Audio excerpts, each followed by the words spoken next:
스포츠.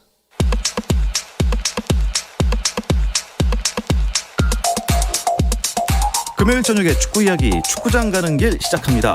중앙일보 송지훈 기자, 또 월간 축구 전문지 포포트의 류청 기자와 함께하겠습니다. 두 분 안녕하세요. 안녕하세요. 어서 오십시오. 또 훈훈하게 또 오늘 축구 얘기 재미나게 한번 나눠보도록 하겠습니다.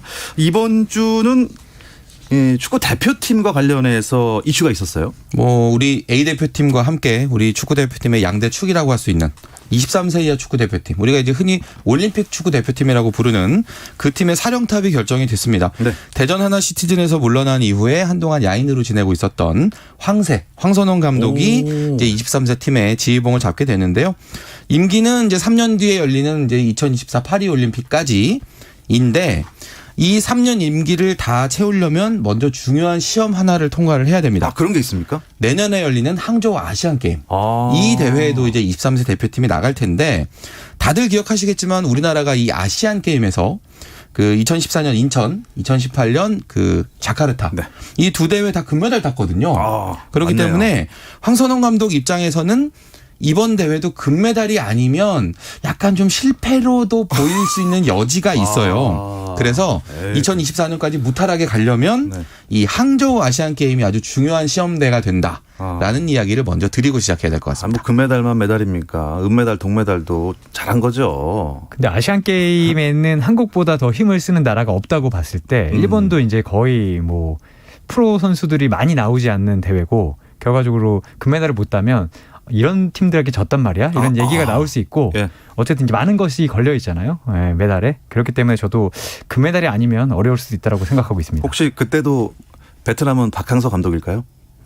아마도 그럴 가능성이 높고요. 지금 이제 재계약 협상을 하고 있는데, 일단 베트남에서는 박항서 감독님 떠나지 마세요라는 분위기가 강하기 때문에 큰 문제가 없다면 계속 할 것 같습니다.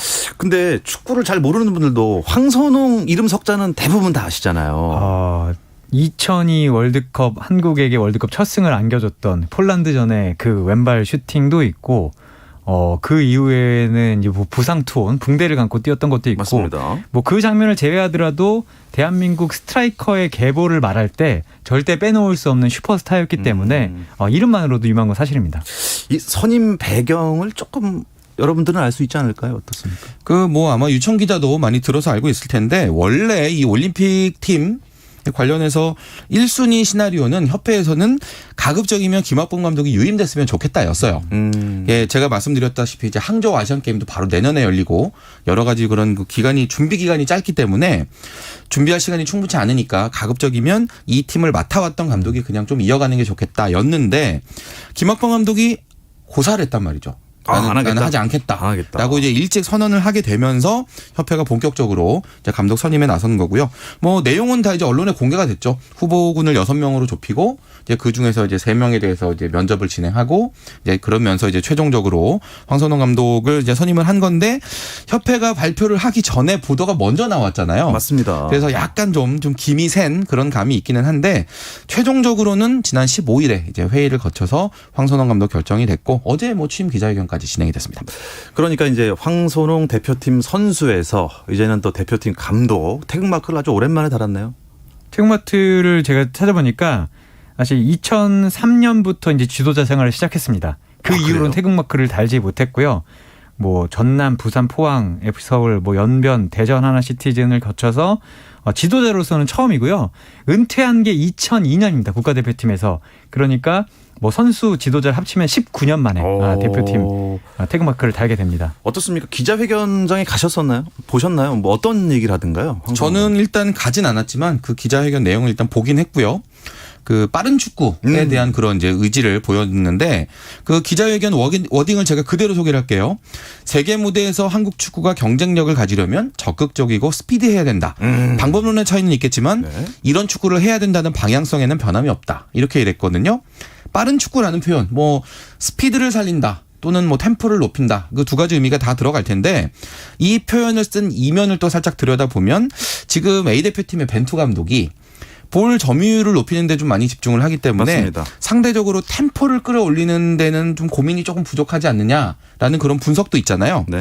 A 대표팀의 어떤 그런 전술적인 단점까지 뛰어넘는 축구를 보여주겠다라는 좀 적극적인 형태의 출사표가 아닌가 저는 그런 느낌이 들었습니다. 그럼 혹시 이제 23세 이하를 넘어서 A 대표팀 감독도 하겠다 뭐 이런 의지 표명인가요? 사실 뭐 황선홍 감독뿐만 아니라 모든 감독이 A 대표팀 꿈을 꿀 거고요. 황 감독도 뭐 A 대표팀 감독이 되기 위한 검증을 제대로 받고 싶다라고 얘기를 했는데 물론 될 수 있다면 한국 축구에 되게 좋은 일이라고 생각하는데 저는 아직 검증할 게 좀 많다고 보여집니다. 왜냐하면 황 감독이 2011년부터 15년까지 포항에 있을 때는 네. 상당히 좋은 축구를 보여줬고 뭐 FC서울에서도 2010년 우승을 거뒀지만 그 이후로는 계속 성적이 좋지 않았거든요. 그때도 이 빠른 축구 예를 들면 측면 전환이 잘하는 축구를 얘기했었는데 방법론에서 좀 문제를 보이면서 아쉬움을 겪었기 때문에 먼저 이제 23세 대표팀에서 경기력과 성적으로 증명을 하면 이 뒤에 당연히 그런 물음이 따라올 것 같습니다. 예. 증명을 하려면 일단 경기를 해야 되는데 데뷔전 언제입니까? 다음 달에 일단 바로 경기가 있어요. 다음 달에 벌써. 네, 싱가포르에서 열리는 AFC 23세의 아시안컵 예선 이 경기를 하게 되는데 우리가 뭐 필리핀, 동티모르, 싱가포르 이렇게 지금 구성이 되어 있으니까 어려운 팀들은 일단 아니죠. 근데 사실은 이렇게 그 뭔가 국제 대회 예선이긴 하지만 경기가 있기 때문에 네. 사실 축구협회 입장에서는 감독 선임을 일단 최대한 빨리 그렇죠. 서둘렀던 이제 그런 얘기가 있는 거고 했어야겠죠. 이 대회 본선이 이제 내년 6월 우즈벡에서 열리게 되거든요. 그래서 이번 이 예선을 통해서 이 황선홍 축구가 어떤 맛인지 네, 깊은 맛까지는 아니라도 일단 그 레시피 정도는 우리가 확인할 수 있는 그런 대회가 될 것 같습니다. 전 좀 매운맛이었으면 좋겠는데 개인적으로. 확 끝냈으면 좋겠죠. 화끈한. 예. 네. 근데 좀 궁금한 게 하나 있는데요. 23세 이하 아시안 게임이면은 혹시 여기도 와일드카드 뽑을 수 있습니까? 네, 와일드카드 뽑을 수 있습니다. 그래서 자카르타 팔렘방 아시안 게임 때 그래서 황의조 선수와 그렇죠. 송민 선수가 나갔었습니다. 나이가 23세가 넘어도 와일드카드를 뽑을 수 있다는 거죠. 네, 그렇죠. 예. 자, 여자 축구 대표팀 얘기 좀 나눠보죠. 오랜만에 국제대회에 나섰네요. 네, 일단 지난 7일부터 파주 NFC에서 소집 훈련했고요. 17일부터 23일까지 타슈켄트에서 열리는 여자 아시안컵 예선에 이제 참가를 하고 있고 지금 이 순간에 이제 경기를 하고 있습니다. 지금 하고 있습니까? 몽골과의 경기를 하고 있고 어디서 중계하죠? 들어오기 전에 찾아봐야겠네. 축구협회에서 이제 볼 수 있는 링크를 보내줬는데 네. 3대0까지 저희가 확인을 하고 들어왔습니다. 3대0으로 이기고? 네, 이기고 있습니다. 이야. 이게 지금 우즈벡에서 경기가 열리는데 그 링크는 보니까 우즈벡 현지 방송이더라고요. 그래요? 네, 우리나라에서는 일단 중계가 없는 것으로. 네. 자, 지소연 선수 개인에게 참 중요한 대회라고 들었습니다. 지금 지소연 선수가 그 A매치에서 58골이에요. 그런데 이 차범근 감독님이 가지고 있는 A매치 개인 통산 최다골가 지금 타이거든요. 58호 골. 그렇죠. 이번 대회에서 지소연 선수가 이제 한 골 더 추가한다면 남녀 통틀어서 한국 축구 A매치 개인 통산 최다골인데 지금 오늘 우리 대표팀이 지금 3대0으로 아까 이기고 있는 걸 제가 확인했는데 이게 우즈벡어로 되어 있기 때문에 득점자 이름을 제가 못 봤거든요. 그렇습니다. 지소연 선수가 만약에 득점을 넣었다면 지금 신기록을 세우고 있는 경기가 돼서 이 경기가 상당히 의미가 있어집니다. 그렇군요.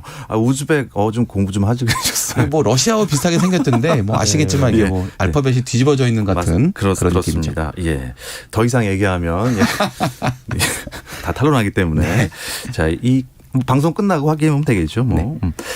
아시아 축구 연맹 챔피언스 리그, 뭐 유럽 챔피언스 리그만 있는 게 아니지 않습니까? 아시아에도 있습니다. 8강까지 가려졌죠. 네, 8강 16강에 한국 4팀이 올라갔는데 3팀이 올라갔습니다. 포항과 전북, 울산이 이제 8강에 진출을 했고요. 전북은 태국 출신의 바툼 유나이티드를 승부차기 끝에 꺾었고 네. 포항은 세레스 오사카를 원정에서 1대0으로 이기면서 송민규가 없어도 잘할 수 있다는 걸 보여주고 있습니다. 그리고 지난 시즌 우승팀 울산 현대는 울산 문수 월드컵 경기장에서 열린 가와사키 프론탈리아의 경기에서 3대2로 승부차기 끝에 승리를 했습니다. 그렇지만 이제 대구는 이 나고야에 이제 4대2로 사실 역전패를 하면서 아쉬움을 겪었지만 K리그 팀이 3팀이 ACL 8강 챔피언스리그 8강에 올라간 건 2011년 이후 10년 만입니다. 사실 성과는 매우 좋다고 볼 수 있습니다. 그렇군요. 8강에 3팀이면 그중에 결승은 한 팀 정도는 올라가지 않겠습니까? 우리가 그 결승전을 제외한 나머지 일정은 동아시아랑 서아시아로 이제 구분해서 진행을 하거든요. 아, 그래요? 근데 지금 동아시아 그룹의 4팀 중에 3팀이 우리나라 팀인 거니까 네. 우리 팀끼리 맞붙게 되는 조합이 반드시 하나 있을 거고 여기서 이기는 팀이 이제 올라가는 4강에 올라가는 거니까 예. 뭐 반드시 한 팀 이상은 4강에 간다 이렇게 보면 될 것 같고요. 참고로 이 동아시아 그룹의 8강전하고 4강전은 이제 다음 달 17일부터 20일까지 전주 월드컵 경기장에서 한꺼번에 열려요. 아, 그래요? 그 팀들이 다 모아서 경기를 하게 되는데 일단 4팀 중에 3팀이 K리그 팀이니까 K리그 팀이 결승에 올라갈 확률도 대략 한 75% 정도 된다고 볼 수 있죠. 8강 대진표 어떻습니까? 오늘 나왔는데 들어오기 직전에 제가 봤습니다. 근데 좀 놀라운 게 놀랍습니까? 전북과 울산이 붙었습니다. 전북과 울산이요? 네, 그리고 아니 이게 무슨 일이고? 동아시아 한 자리는 당연히 남았던 포항과 나고야의 경기가 이제 전주에서 펼쳐지게 됩니다. 네. 8강 대진표 봤을 때 어떻게 좀 송 기자님께서 예측을 잠깐 해주시면 일단 전북과 울산이 붙었으니 둘 중 하나 떨어질 거 아닙니까? 어려운데 일단은 뭐 제가 디펜딩 챔피언이어서가 아니라 울산이 지금 기세가 좋아요. 요즘. 조별리그 이번에 6경기 다 이겼고요. 16강에서 J리그 최강팀이자 이번 대회에서 가장 전력이 괜찮다라고 평가를 받았던 네. 가와사키를 무너뜨리면서 올라왔단 말이죠. 자신감도 상당히 높아져 있는 그런 상태인데 다만 이 8강 상대가 전북이기 때문에 네. 그리고 이게 또 단판 승부예요. 그렇죠. 그래서 이길 수 있다라고 쉽게는 또 말씀드릴 수가 없죠. 워낙에 또 어려운 그런 박빙의 승부가 될 것 같은데 일단은 분위기는 울산이 참 좋다. 그런 그렇다면 것만 말씀드리죠. 이번 아시안 챔피언스리그 우승팀은 바로 그것까지 해야 되나요? 저는 전북과 울산 중에 이긴 팀이 우승할 거라고 생각합니다. 머리 좋아요. 갑자기. 송 기자님은? 에이 그런 저는 포항. 네, 좋습니다. 예. 아무튼 뭐 울산과 전북, 포항 이 세 팀은요. K리그 1에서도 정말 1, 2, 3, 3, 2, 1, 2, 3, 1 치열한 순위 경쟁을 이어가고 있습니다. 이 이야기 잠시 쉬었다 와서 나누겠습니다. 골을 기록합니다. 오늘 경기 놓쳤다면 KBS 1라디오 스포츠 박태훈 아나운서와 함께합니다.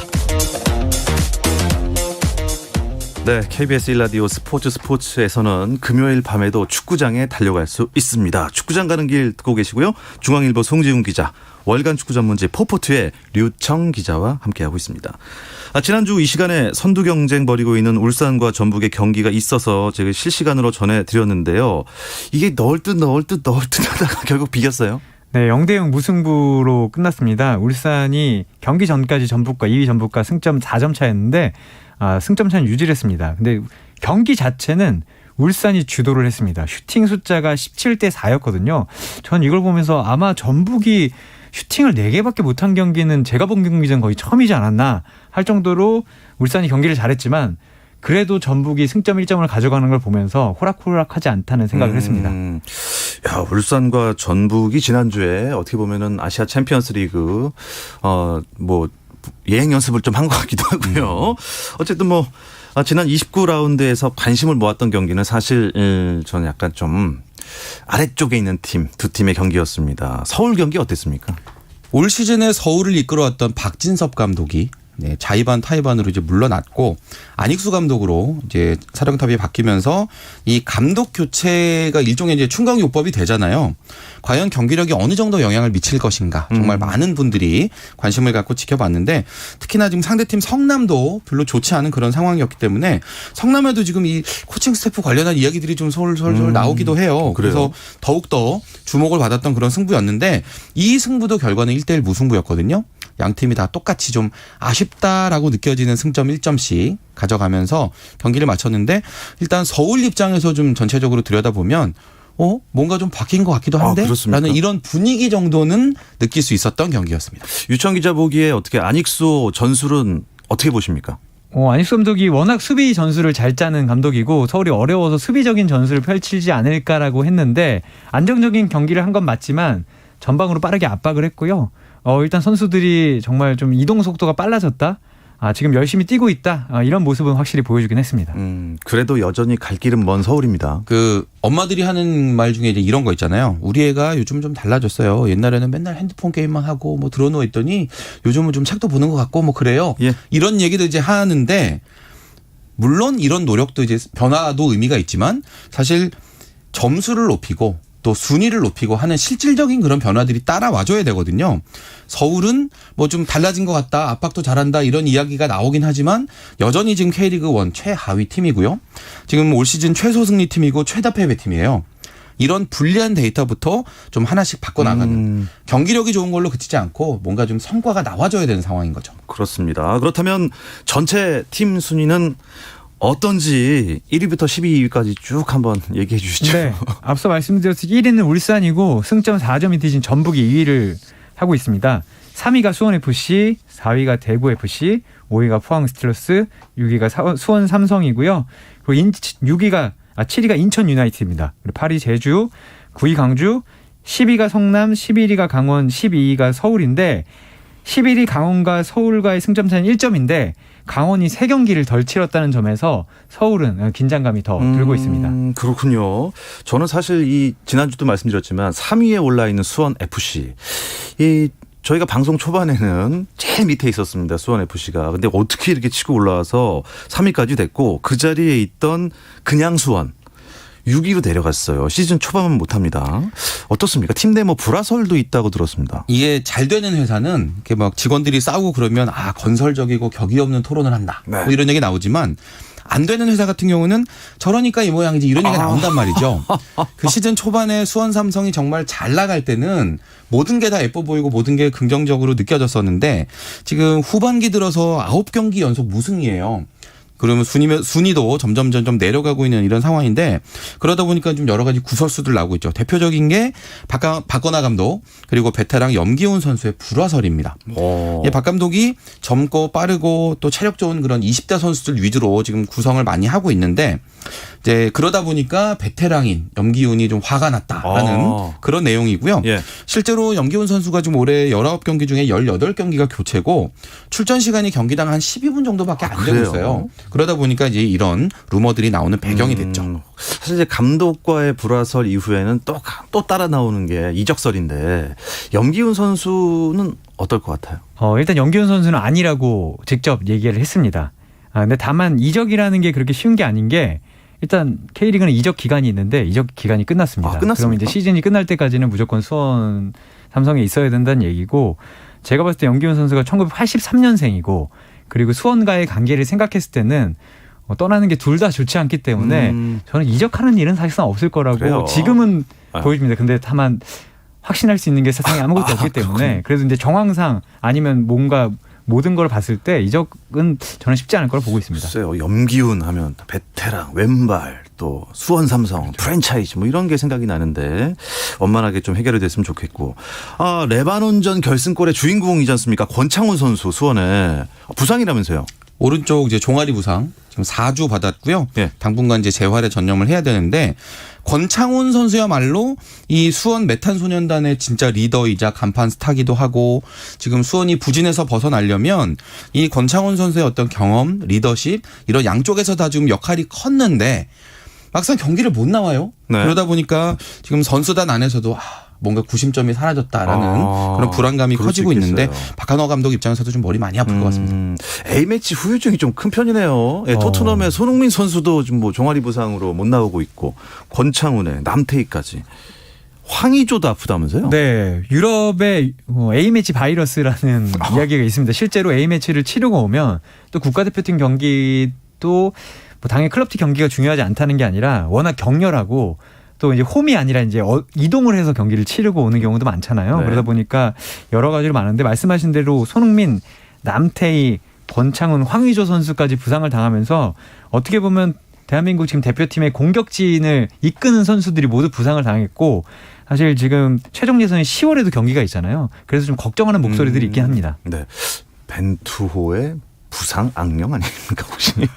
아무래도 이 이동 그리고 시차, 역시차 이제 이런 최종 예선을 점점 진행하면서 그런 부분들이 우리 선수들에게 부담감으로 작용할 수밖에 없기 때문에 제가 지난주에도 말씀드렸지만 축구협회가 이 부분에 대해서 명확하게 좀 대책을 세워놓고 좀 진행을 하지 않으면 나중에 어려움 겪을 수가 분명히 있습니다. 네, 어쨌든 뭐 이런 분위기 속에서도 K리그 1 이번 내일과 모레 추석 연휴에도 경기가 있고 또 추석 끝나고 나서 주말에도 경기가 촘촘하게 붙어 있어요. 사실 9월 18일부터 9월 29일까지 아. 심지어 3라운드 경기가 열리고요. 30, 31, 32라운드가 열리고 9월 29일 수요일엔 또 30라운드 수년 경기까지 열리기 때문에 뭐 한가위라 풍성한 것도 하지만 축구도 정말 경기가 많습니다. 와, 진짜 많네요. 이렇게. 그 최근에 제가 보니까 그 영국의 이제 크리스마스 연휴 기간을 이제 우리가 박싱데이라고 부르잖아요. 그렇습니다. 근데 지금 이번 추석 연휴 기간 동안에 팀당 3경기 최소 다 해야 되기 때문에 축구 팬들이 박신데이 요 된소리로 좀 발음을 해줘야 되는데 네. 박신데이 아, 해서 이렇게 부르는 팬들이 있을 정도로 선수들 입장에서는 네. 상당히 이게 강행군이에요. 아, 그렇겠네요. 컨디션 관리, 승점 관리 다 해야 되거든요. 이야. 상당히 어려운 일정입니다. 진짜 강행군이네요. 날짜 보니까 18, 19, 또 21, 22, 25, 26, 29. 촘촘하게 짜여져 있네요. 경기가 너무 많아서 뭐 일일이 전망을 해볼 수는 없고 일단 뭐 두 분이 주목하고 있는 요 경기는 놓치지 않을 거예요 하는 경기 있지 않습니까? 네. 좀 짚어주시죠. 저는 9월 19일에 열리는 두 경기를 잘 보시면 좋을 것 같습니다. 일요일이요? 네, 이날 인천 성남과 서울과 수원 FC가 만나는데요. 누가 일정을 이렇게 짜놨는지 몰라도 지금 10일이 그러니까 지금 강등을 탈출해야 되는 성남과 서울 아, 그리고 시즌 전에는 약체로 지목됐지만 이제 아시아 챔피언스 리그를 노리는 인천과 수원 FC가 맞네요. 어떻게 보면 만나는데 자리를 바꿔서 만난 거죠. 이렇게 반대로 만날 줄 알았는데 처지가 바뀌어서 만나기 때문에 이 두 경기가 상당히 치열할 것으로 보이고 사실 말씀하셨듯이 짧은 기간에 3연전을 해야 되는데 이 경기에서 혹시 미끄러진다면 분위기가 안 좋을 수 있습니다. 저는 9월 19일 경기가 올 시즌 하위권 그 판도에 큰 영향을 미칠 거라고 봅니다. 그렇군요. 9월 19일 일요일 인천 성남은 2시에 또 서울과 수원 FC는 4시 반에 열립니다. 자, 그리고요. 저는 이제 이 안 나온 얘기 해야겠죠. 네. 저는 31라운드 다음 주 화요일에 열리는 포항과 울산의 맞대결 좀 기대를 하고 있는데 K리그에서 제일 재밌는 축구 한다고 소문난 포항 그리고 지금 올 시즌에 가장 완성된 팀이라고 불리는 울산. 요 두 팀이 만나면 과연 어떤 축구를 할까? 요거 좀 관심이고요. 32라운드는 뭐 단연 26일 일요일에 열리는 슈퍼매치죠. 지금 서울과 수원이 둘 다 약간 부진한데 예. 여기서 이긴 팀은 정말 제대로 반전의 분위기를 만들 수 있거든요. 네. 그동안 그래왔던 여러 역사가 있기 때문에 기대가 됩니다. 나름 엘 클라시코 아니겠습니까? 네. 아, 그러면 뭐 두 분은 추석 연휴에도 못 쉬시겠네요. 제가 추석 당일과 그 다음날 다 일이 있어서 일을 하러 나가야 됩니다. 이야, 이 황금 연휴에 또 그래도 뭐 본인들이 뭐 재밌어하는 축구 보시는 거니까. 아유, 지난해 그 코로나 때문에 경기가 중단돼가지고 우리가 보고 싶어도 못 봤던 그런 시절이 있었잖아요. 맞습니다. 그때를 생각한다면 이 박신데이 행복한 데이죠. 네. 발음 주의하시고요. 네, 박신데이입니다. 네, 박신데이. 네, 이 이야기를 끝으로 금요일 저녁 축구 이야기 축구장 가는 길 마무리하도록 하겠습니다. 중앙일보 송지훈 기자, 또 월간 축구 전문지 포포투의 류청 기자 두 분과 함께했습니다. 고맙습니다. 감사합니다. 네, 모두 즐거운 추석 연휴 보내시길 바라겠고요. 주말 스포츠는 9시 20분부터 함께 하실 수 있습니다. 저는 월요일 저녁 8시 30분 추석 특집으로 준비해서 다시 돌아오겠습니다. 박태원의 스포츠! Cause I'm bringing you